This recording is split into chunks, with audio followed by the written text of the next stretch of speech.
Hello दोस्तों, कैसे हो? आई होप आप सब बढ़िया होंगे, मस्त होना चाहिए। दोस्तों, बिहार पुलिस मद्य निषेध का ये जो सेट रहेगा, सेट नंबर 8 रहेगा। ठीक है, इससे पहले हम 6 करवा चुके हैं और जितने भी करवाए हुए हैं वो सबका प्लेलिस्ट बना होगा। ठीक है, तो सिंपली जाके हमारे चैनल पे प्लेलिस्ट बना होगा, जाके सारे वीडियो को वॉच कर लीजिएगा। ठीक है, और 9 भी करवा चुके हैं और 8 छूट गया तो आज के वीडियो में 8 हम देखेंगे। ठीक है, तो चलिए देर नहीं करते हैं, वीडियो को स्टार्ट करते हैं। चैनल पर नए चैनल को सब्सक्राइब, वीडियो को लाइक शेयर कमेंट जरूर कीजिएगा। ठीक है, तो चलिए स्टार्ट करते हैं वीडियो को। और सबसे फर्स्ट नंबर क्वेश्चन आपके स्क्रीन पे है, याद रखिएगा, इसका आंसर देने का प्रयास कीजिएगा। गलत हो सही, आप आंसर देने का प्रयास कीजिएगा।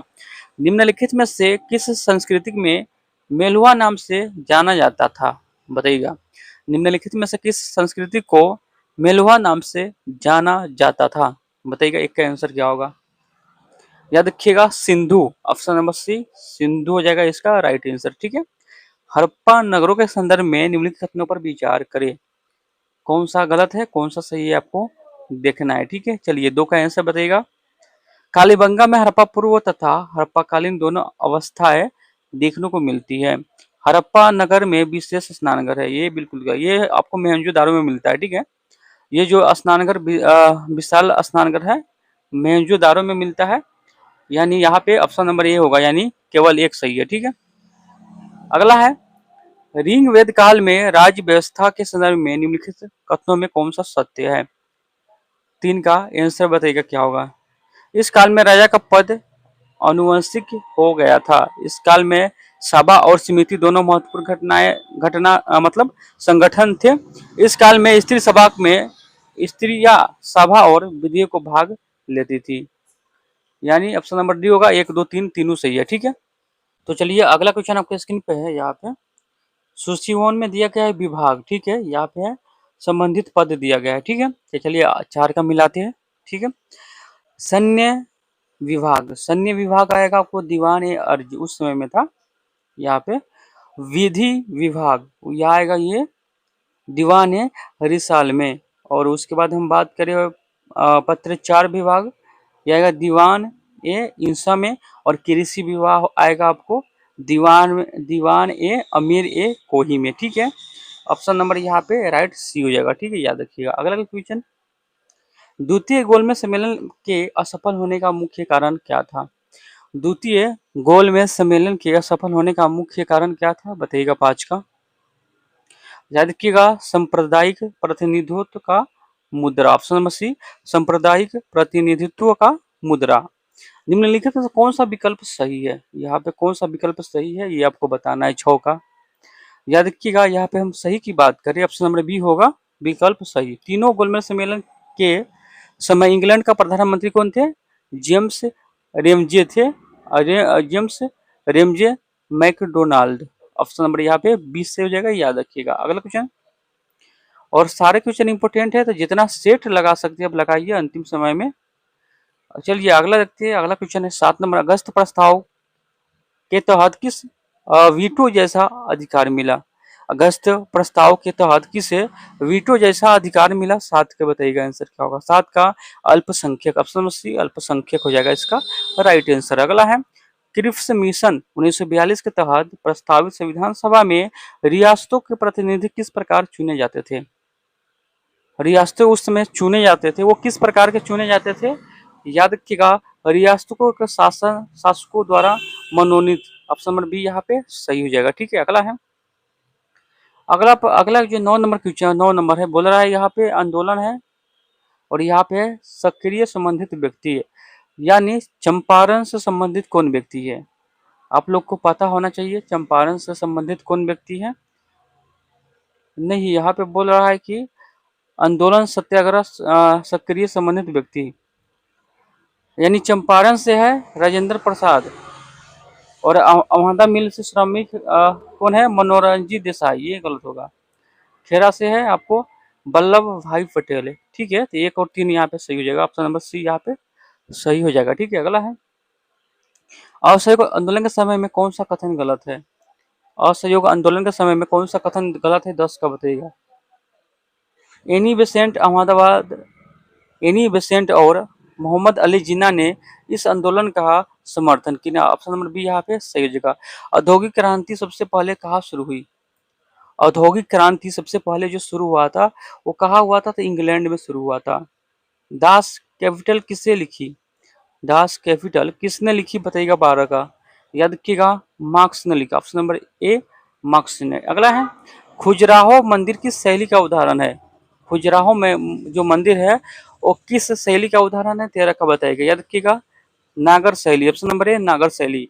अमरावती कला किससे संबंधित है? अमरावती कला किससे संबंधित है? तो याद रखिएगा, बौद्ध धर्म से संबंधित है। ऑप्शन नंबर बी बौद्ध धर्म से संबंधित है। चलिए यहाँ पे अगला सम्मिलित करना है। यहाँ पे है संबंधित विषय और यहाँ पे है अनुच्छेद। ठीक है, तो चलिए यहाँ पे मिलान करते हैं। चलिए यहाँ पे वित्त आयोग जो होगा अनुच्छेद 280 में हो जाएगा। ठीक है, उसके बाद संघ लोकसभा आयोग हो जाएगा आपको अनुच्छेद 315 में, और राष्ट्रीय आपातकाल अनुच्छेद 352 याद रखिएगा। ठीक है, यानी सामने सामने हो जाएगा, इसका राइट आंसर याद रखिएगा। चलिए आगे बढ़ते हैं 16 नंबर क्वेश्चन पर, और इसका कोट में, और यहाँ पे दिया है अंतर्राष्ट्रीय परिषद अनुच्छेद 263 हो जाएगा। ठीक है, कोट में ऑप्शन नंबर ए यहाँ पे सही हो जाएगा, याद रखिएगा। ठीक है, अगला है यहाँ पे 10 नंबर क्वेश्चन, 16 नंबर क्वेश्चन है संवैधानिक पद और यहाँ पे कार्यकाल दिया गया है। ठीक है, 16 का बताइएगा इसका आंसर क्या होगा? 16 का सिंपली। ठीक है, चलिए 16 के आंसर की बात करें कौन होगा। चलिए, यानी यहाँ पे बोला कि राष्ट्रपति का जो साल होता है, कार्यकाल का साल, वो कितने साल का होता है? तो याद रखिएगा 5 साल का होता है। ऑप्शन नंबर 2 5 साल का होता है। राज्यसभा का होता है 6 वर्ष का, राज्यसभा सदस्यों का 6 वर्ष का। उपराष्ट्रपति कितने वर्ष का होता है? 5 वर्ष का होता है।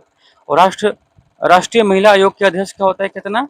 तो 3 वर्ष का होता है, याद रखिएगा। यहाँ पे ऑप्शन नंबर ए यहाँ पे सही हो जाएगा। ठीक है, अगला है, किस अनुच्छेद के अंतर्गत राष्ट्रपति को अध्यादेश जारी करने की शक्ति प्राप्त है?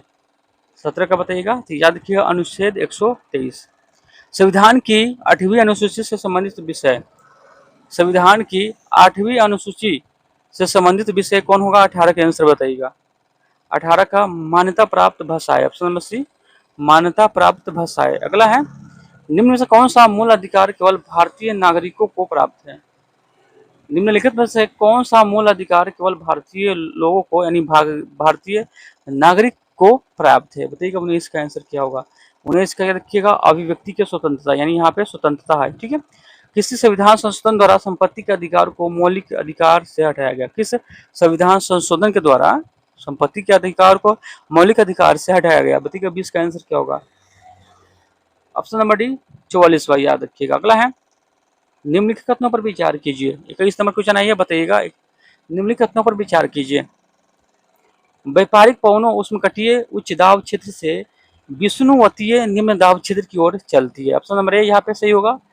ये पवन ने उत्तरी गोलार्ध के कोरियोलिस बस के कारण दाई ओर मुड़ जाती है, कोरियोलिस बल के कारण। ठीक है, दाई ओर मुड़ जाती है, यानी 1 और 2 दोनों सही है, यहाँ पे याद रखिएगा। ऑप्शन नंबर सी यहाँ पे सही हो जाएगा। अगला है, निम्नलिखित में से किस चट्टान में कोयले एवं पेट्रोलियम पाया जाता है? बताइएगा निम्नलिखित में से किस चट्टान में कोयले एवं पेट्रोलियम पाया जाता है? बताइएगा 22 का आंसर क्या होगा? 22 का याद रखिएगा परतदार और अवसदारी, परतदार या अवसादी, अवसादी याद रखिएगा, यहाँ पे डी सही आंसर होगा। ठीक है, अगला है 23 नंबर क्वेश्चन है, विश्व में एल्यूमिनियम का सबसे बड़ा उत्पादन देश कौन है? बताइएगा विश्व में सबसे बड़ा उत्पादन यहाँ पे बताइएगा, एल्यूमिनियम का सबसे बड़ा उत्पादन बताइएगा कहाँ होता है? 23 का बताइएगा। 23 का याद रखिए चीन में होता है। ऑप्शन नंबर बी चीन में होता है। ठीक है, अगला है, सूची 1 में झील दिया गया है, अवस्थित कहाँ है ये आपको बताना है। 24 नंबर क्वेश्चन पर आइए, बताइएगा इसका आंसर क्या होगा? 24 नंबर क्वेश्चन पर याद रखिएगा साला झील, साला झील जो स्थित है अरुणाचल प्रदेश में है, और बरखल झील जो है हरियाणा में है। लोकटक झील कहाँ है? ये है आपको मणिपुर में होगा, और कलिवेली झील जो होगा वो कहाँ होगा?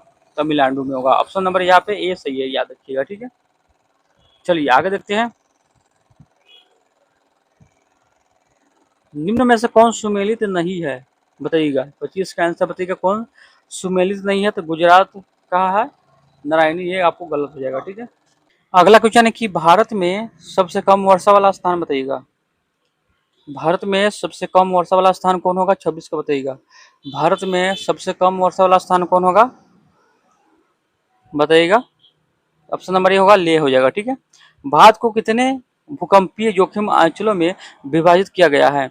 भारत को कितने भूकंपीय जोखिम अंचलों में विभाजित किया गया है? 27 का बताइएगा। 27 का ऑप्शन नंबर सी 4।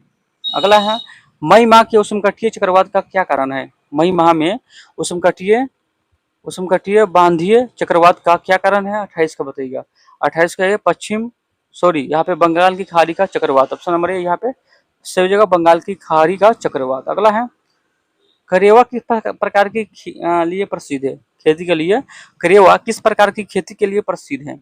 करेवा किस प्रकार की खेती के लिए प्रसिद्ध है? 29 का बताइएगा। याद कि कैंसर। ऑप्शन नंबर बी केसर के लिए। भारत की लेटेराइट मिट्टी के बारे में निम्नलिखित में से कौन सा कथन सही है?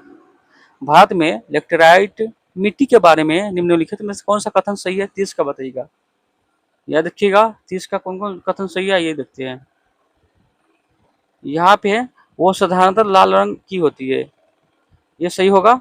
और उसके बाद होगा इन मिट्टियों में, ये 4 नंबर पे है, इन मिट्टियों में टपियोका और काजू की अच्छी उपज होती है, ये आपको सही होगा। बाकी 2 गलत होगा। ठीक है। तो यहाँ पे 1 और 4 इसका राइट आंसर हो जाएगा। अगला है निम्नलिखित में से कौन सी मिट्टी नदी द्वारा निर्मित है? निम्नलिखित में से कौन सी मिट्टी नदियों के द्वारा निर्मित है? बताइएगा। 31 का आंसर क्या होगा? 31 का जलोढ़ मिट्टी। ऑप्शन नंबर सी जलोढ़ मिट्टी। महाराष्ट्र एवं कर्नाटक में पश्चिम घाट डैश कहलाते हैं? महाराष्ट्र एवं कर्नाटक में पश्चिमी घाट क्या कहलाते हैं? बताइएगा। 32 का आंसर क्या होगा? 32 का भी सह्याद्री कहलाता है। ऑप्शन नंबर बी सह्याद्री कहलाता है। ठीक है। अगला है 33 नंबर की मुद्रास्फीति का सबसे प्रत्यक्ष प्रभाव क्या होता है? मुद्रास्फीति का सबसे प्रत्यक्ष प्रभाव क्या होता है? बताइएगा। 33 का आंसर क्या होगा? 33 का याद रखिएगा क्रय शक्ति घटना। अगला है जीडीपी और राष्ट्रीय आय में मुख्य अंतर क्या है? जीडीपी और राष्ट्रीय आय में मुख्य अंतर क्या है? 34 का बताइएगा। याद रखिएगा जीडीपी घरेलू उत्पादन दर्शाता है, राष्ट्रीय आय नागरिकों की आय होता है। ठीक है। ऑप्शन नंबर बी यहाँ पे सही हो जाएगा 34 के। याद रखिएगा। ठीक है। 35 नंबर क्वेश्चन पाइएगा। पंचवर्षीय योजना का मुख्य उद्देश्य क्या था?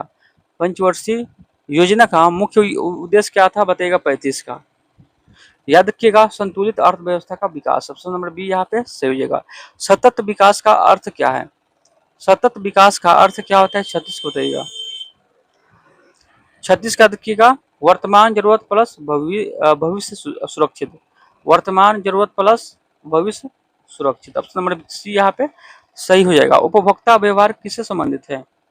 उपभोक्ता व्यवहार किससे संबंधित है? 37 का बताइएगा। तो याद रखिएगा खरीद निर्णय से। ऑप्शन नंबर बी खरीद निर्णय से। ऑप्शन नंबर बी खरीद निर्णय से। अगला है पूर्ण प्रतिस्पर्धा की विशेषता क्या है? पूर्ण प्रतिस्पर्धा की विशेषता क्या है? पूर्ण प्रतिस्पर्धा की विशेषता क्या है? 38 का बताइएगा। 38 का कई विक्रेता। सरकारी बजट क्या दर्शाता है? सरकारी बजट आय और व्यय दर्शाता है। अगला है यदि किसी वस्तु का द्रव्यमान 2 गुना और उसकी वेग 3 गुना कर दिया जाए तो उसकी गति ऊर्जा में क्या परिवर्तन होगा? बताइएगा कितना गुना बढ़ जाएगा? कितना गुना बताइएगा? 40 का। 40 के याद रखिएगा 18 गुना। ऑप्शन नंबर डी यहाँ पे सही होगा 18 गुना। ठीक है। 40 नंबर क्वेश्चन है कि गुरुत्वाकर्षण स्थिरांक जी का सही मात्रक क्या होता है?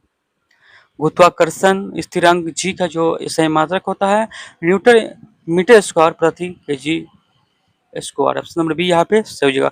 पास्कल का नियम मुख्य रूप से किस पर लागू होता है? पास्कल का नियम निम्नलिखित यानी मुख्य रूप से किस पर लागू होता है? पास्कल का नियम जो लागू होता है तरल पदार्थ यानी बंद तरल पदार्थ पर। ऑप्शन नंबर डी यहाँ पे सही हो जाएगा। तापमान बढ़ने पर द्रव्य और गैस की श्यानता पर क्या प्रभाव पड़ेगा? घटेगा बढ़ेगा बताइएगा। तापमान को अगर बढ़ा दिया जाए तो द्रव और गैस पर क्या प्रभाव पड़ेगा बताइएगा। तो 43 का बताइएगा। याद रखिएगा 43 का हो जाएगा। ऑप्शन नंबर ए द्रव की घटेगी और गैस की बढ़ेगी। ऑप्शन नंबर ए यहाँ पे सही हो जाएगा। अगला है तरंग है, यहाँ पे खोज करता है, यहाँ पे खोज करता है और यहाँ पे तरंग। गामा किरणें ये यहाँ पे मिलाते हैं। गामा किरणें की खोज किसने किया बताइएगा। अगर हम बात करें गामा किरण की, गामा किरण हो जाएगा आपको पोल विलार्ड। पोल विलार्ड हो जाएगा गामा किरण का खोज करता है। ठीक है। अवरक्त किरणें ये सब याद रखिएगा। अवरक्त किरणें तो अवरक्त किरण हर्षल हो जाएगा। एक्स एक्स किरणें, बताइएगा एक्स किरणें की बात करें हो जाएगा ये वाला 4 नंबर पर, यानी रोटजन, रोटजन याद रखिएगा। और दृश्य विकरण, बताइएगा दृश्य विकरण होगा न्यूटन। और पराबैंगनी किरण का रीटर, यानी यहाँ पे आपको बात करें हम, यहाँ पे कौन कौन होगा 5, उसके बाद 1, 4, 2, 3, ठीक है। यहाँ पे कूट में मिलान करना होगा। तो यहाँ पे चलिए देखते हैं 5, 1, 4, 2, 3, यानी ऑप्शन नंबर यहाँ पे सी सही हो जाएगा, ठीक है।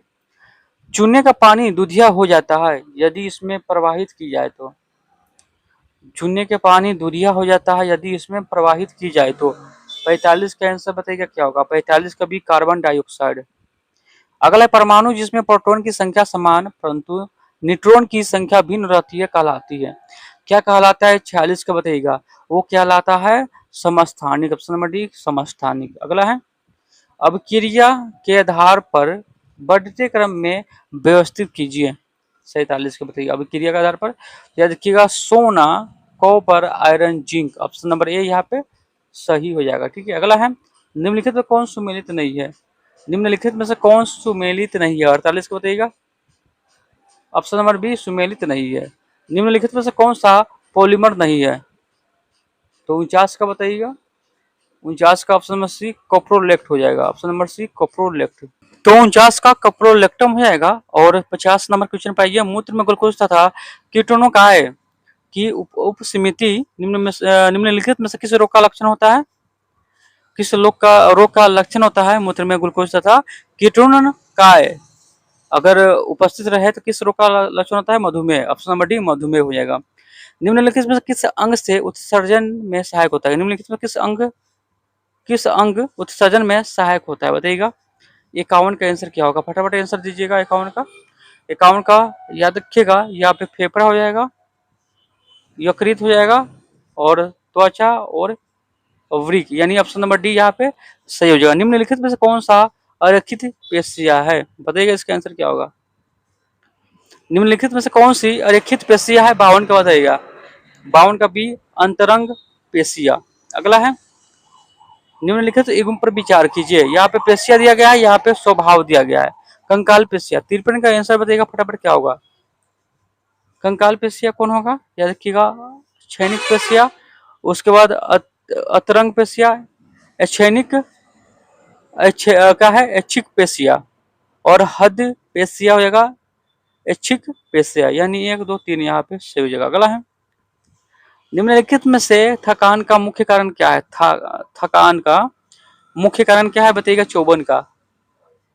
चौवन का ये लैक्टिक अम्ल के जमाव के कारण, लैक्टिक अम्ल के जमाव के कारण। आइए 55 नंबर क्वेश्चन पर आते हैं।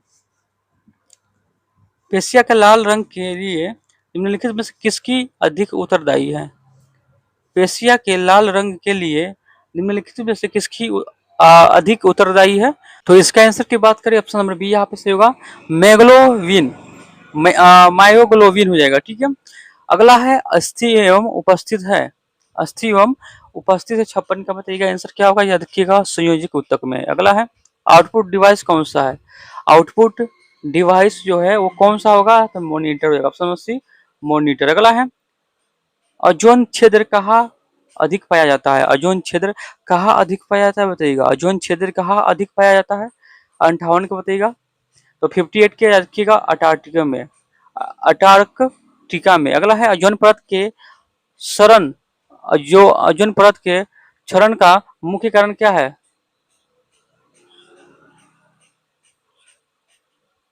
ओजोन परत के क्षरण का मुख्य कारण होगा, ऑप्शन नंबर कौन होगा आंसर का, याद रखिएगा ऑप्शन नंबर बी क्लोरोफ्लोरोकार्बो, ठीक है। अगला है निम्न में से कौन सा स्वपरागन का उदाहरण है, निम्न में से कौन सा स्वपरागन का उदाहरण है, स्वपरागन बताइएगा। 60 का आंसर क्या होगा, 60 का बी हो जाएगा, गेहूं हो जाएगा। अगला है राजीव गांधी खेल रत्न कब किस नाम से जाना जाता है, राजीव गांधी खेल रत्न अब किस नाम से जाना जाता है, 61 का बताइएगा। इसका मेजर ध्यानचंद्र खेल रत्न। कामायनी के रचयिता कौन है, कामायनी के रचयिता कौन है, 62 का बताइएगा। 62 का भी जयशंकर प्रसाद। कथनों पर विचार करें, गांधी जी के कथन है ये सब, विचार कीजिए यहाँ पे। दांडी यात्रा 63 का, इससे बताइए कौन कौन सही होगा 63 का। दांडी यात्रा 12 मार्च 1930 को प्रारंभ हुआ, ये सही होगा। ये सविनय अवज्ञा आंदोलन का हिस्सा थी, ये भी सही होगा। इसका मुख्य उद्देश्य था कि नमक कानून का उल्लंघन करना, बिल्कुल सही होगा, यानी तीनों सही होगा। ऑप्शन नंबर डी यहाँ पे सही हो जाएगा। निम्नलिखित में कौन सी तिथि अंतर्राष्ट्रीय स्तर की नहीं है? निम्नलिखित में से कौन सी तिथि अंतर्राष्ट्रीय स्तर की नहीं है? तो 64 का आंसर की बात करें, कौन होगा? अंतर्राष्ट्रीय विज्ञान दिवस। ऑप्शन नंबर सी यहाँ पे सही होगा। अगला है, निम्नलिखित में से कौन सा खेल ओलंपिक का हिस्सा नहीं है? निम्नलिखित में से कौन सा खेल ओलंपिक का हिस्सा नहीं है? 65 का बताइएगा। 65 का यार क्रिकेट। वहाबी आंदोलन का मुख्य केंद्र था, वहाबी आंदोलन का मुख्य केंद्र पटना था। बिहार के क्रांतिकारी नेता खुदीराम बोस को फांसी कब दी गई? बिहार के क्रांतिकारी नेता खुदीराम बोस को फांसी कब दी गई बताइएगा। 67 का आंसर क्या होगा? 67 का आंसर बताइएगा। याद रखिएगा 11 अगस्त 1908 को। ऑप्शन बी 11 अगस्त 1908 को। अगला क्वेश्चन 68 के यहाँ पे 11 अगस्त नहीं होगा, 30 अप्रैल 1909 को होगा। ऑप्शन सी 30 अप्रैल 1909 में होगा। इसका राइट आंसर 67 का होगा। ठीक है, तो यहाँ पे 67 ना बोल रहा है, तो ये 67 का यहाँ ही होगा। ठीक है, 11 अगस्त 1908 होगा, सॉरी मिस्टेक हो गया। ठीक है, अगला है 2011 की जनगणना के अनुसार बिहार के किस जिले का लिंगानुपात सर्वाधिक है? 2011 की जनगणना के अनुसार बिहार के किस जिले का लिंगानुपात अधिक है? 68 का बताइएगा। 68 का याद की Gopalganj. Option number C Gopalganj. जनसंख्या घनत्व की दृष्टि से भारतीय राज्य का केंद्र शासित प्रदेश में बिहार का स्थान कौन सा है बताइएगा। 69 का। 69 का छठा हो जाएगा। ऑप्शन नंबर सी छठा हो जाएगा। अगला है 70 नंबर क्वेश्चन पर आइए, बताइएगा कि किस लोक नृत्य का संबंध बिहार से है?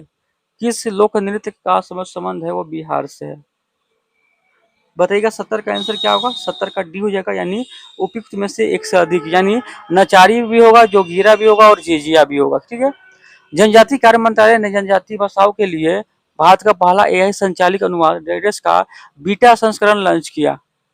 71 का बताइएगा। याद रखिएगा आदिवानी। आदिवानी। अगला है निम्नलिखित में से कौन सी निम्नलिखित में से किस देश ने निम्नलिखित में किस देश ने ओफेक 19 नामक एक जासूसी उपग्रह प्रक्षेपित किया बताइएगा। 72 का। निम्नलिखित में से किस देश ने ओफेक 19 नामक एक जासूसी उपग्रह प्रक्षेपित किया बताइएगा। 72 का। 72 का कौन होगा? इजराइल ने। केंद्रीय शिक्षा मंत्री ने किस स्थान पर भारत के पहले विदेशी अटल इनोवेशन सेंटर का उद्घाटन किया?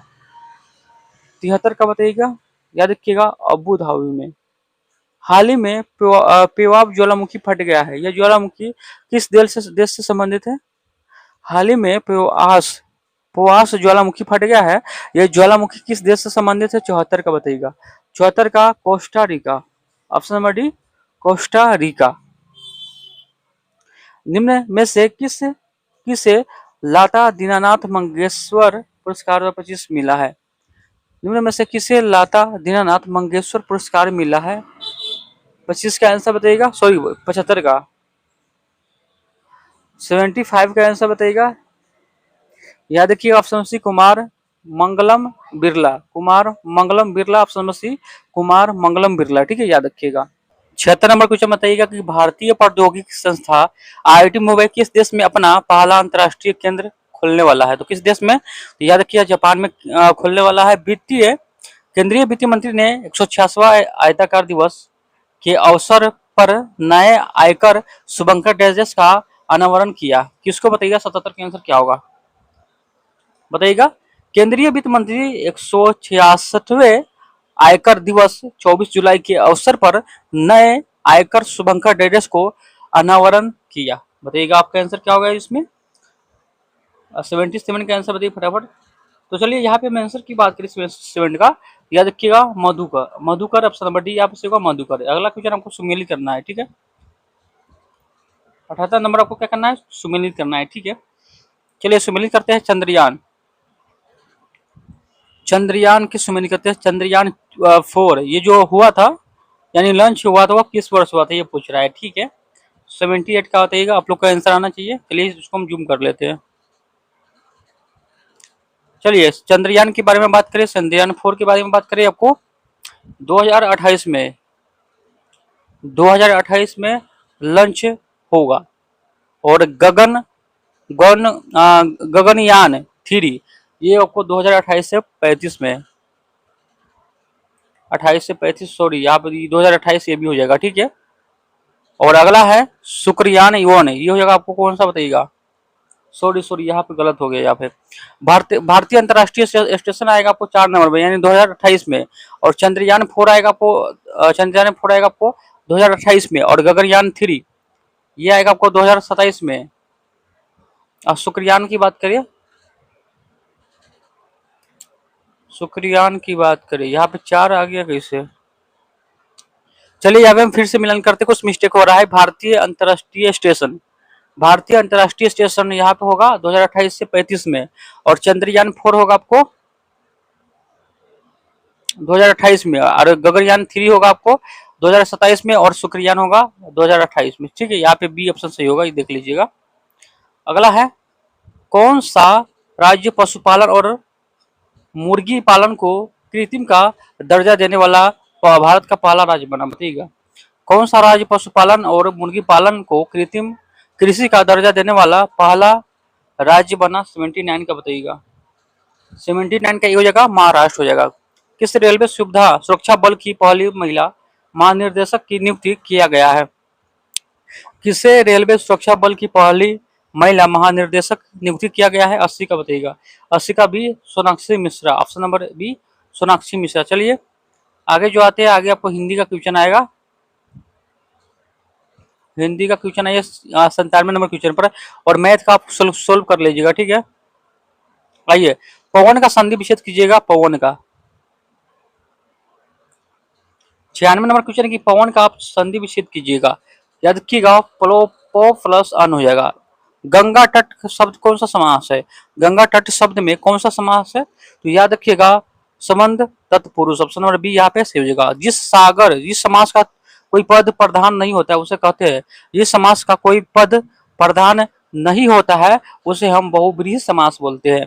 पानी न बरसा तो धान सूख जाता है, किस प्रकार का वाक्य है? पानी न बरसा तो धान सूख जाता है, किस प्रकार का वाक्य है? 99 का बताइएगा। 99 का संकेतवाचक, ये संकेत दे रहा है, ठीक है। अगला है 100 का निम्नलिखित में से कौन सा वाक्य शुद्ध है? निम्नलिखित में से कौन सा वाक्य शुद्ध है? तो उसने अपनी कमाई का अधिकांश गवा दिया, यानी उसने अपनी कमाई का अधिकांश गवा दिया। ऑप्शन नंबर डी यहाँ पे सही हो जाएगा। तो 100 क्वेश्चन आपका समाप्त होता है। और आज का वीडियो कैसा लगा सिंपली कमेंट बॉक्स में जरूर बताइएगा। और चैनल पर नए, चैनल को सब्सक्राइब, वीडियो को लाइक शेयर कमेंट जरूर कीजिएगा। चलिए फिर एक नए वीडियो के साथ मिलेंगे, तब तक के लिए जय हिंद जय भारत।